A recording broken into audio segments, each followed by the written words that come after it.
Assalamualaikum warahmatullahi wabarakatuh.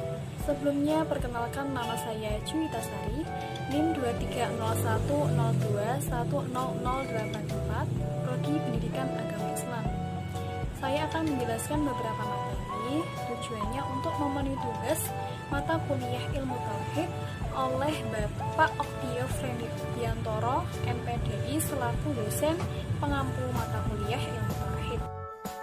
Materi yang akan saya sampaikan berkaitan tentang aliran-aliran Islam, pokok pikiran, serta tokoh-tokohnya di zaman klasik dan modern. Kita akan tahu tentang ilmu kalam klasik, yaitu teologi Islam yang cenderung kepada pembahasan tentang teosentris atau ketuhanan.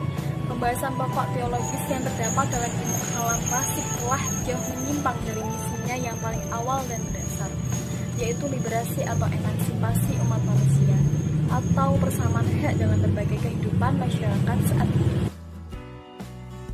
Kemudian pemikiran Islam menurut ilmu kalam itu dibagi menjadi 4 masalah pokok, antara lain masalah kebebasan berkehendak, yaitu apakah manusia memiliki kebebasan berkehendak atau tidak, dan apakah manusia mempunyai kekuasaan berbuat atau tidak.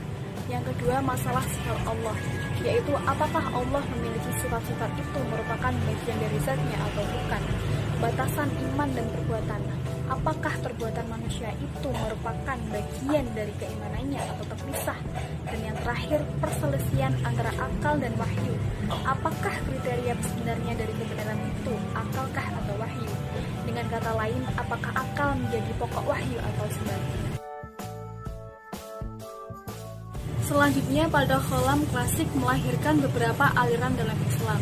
Aliran yang pertama adalah Khawarij, memadukan antara pemikiran teologi dan politik serta membuat gagasan tentang kewajiban menggunakan hukum Allah dengan adagium la hukma illa lillah.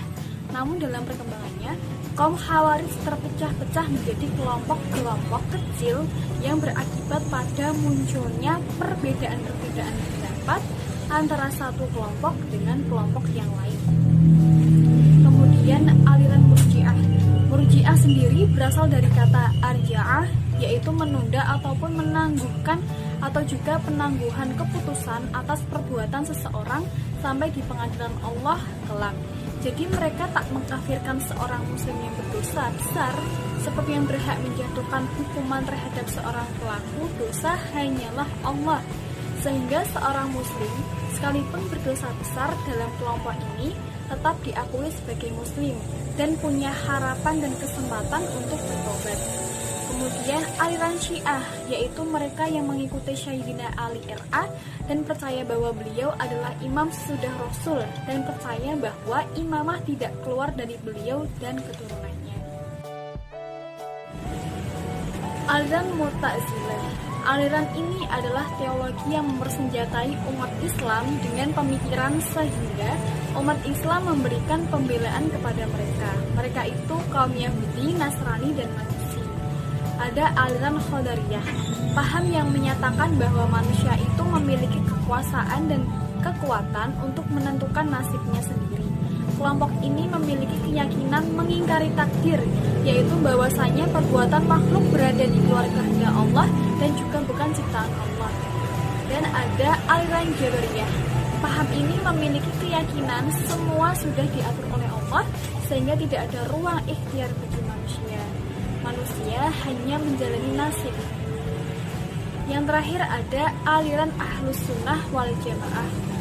Aliran ini yang berpedoman pada sunnah Nabi Muhammad SAW, baik secara akidah, agama, amal lahiriah, dan akhlak. Kalam modern. Kalam modern dikatakan sebuah sudut pemikiran dalam agama, isi yang dibangun di atas keyakinan bahwa kemajuan ilmiah dan wawasan modern mengharuskan reinterpretasi atau pemahaman ulang terhadap berbagai doktrin ajaran agama tradisional. Muhammad Abduh berpendapat, Tuhan dan sifat-sifatnya, keberadaan hidup akhirat, kebahagiaan jiwa di akhirat, kewajiban manusia mengenal Tuhan, dan yang terakhir kewajiban manusia untuk berbuat baik menjauhi perbuatan jahat untuk kebahagiaan di akhirat. Pemikiran kalam Muhammad Iqbal.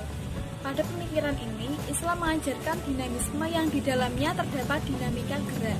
Selanjutnya, beliau menekankan bahwa konsep Islam mengenal alam adalah dinamis dan senantiasa berkembang. Menurut beliau, gerak alam yang selalu berubah adalah keniscayaan yang dapat dijadikan pengajaran bagi orang-orang yang berakal. Sementara itu, Al-Quran mendorong dengan sangat agar akal digunakan untuk membaca tanda atau ayat yang ada di tengah alam semesta. Sebagaimana pandangan mayoritas ulama, beliau membagi kualifikasi ijtihad ke dalam 3 tingkatan, yaitu yang pertama, otoritas penuh dalam menentukan perundang-undangan yang secara praktis hanya terbatas pada pendiri mazhab-mazhab saja. Yang kedua, otoritas relatif yang hanya dilakukan dalam batas-batas tertentu dari satu mazhab. Yang terakhir ada otoritas khusus yang berhubungan dengan penetapan hukum dalam kasus-kasus tertentu dengan tidak terikat pada ketentuan-ketentuan pendiri mazhab.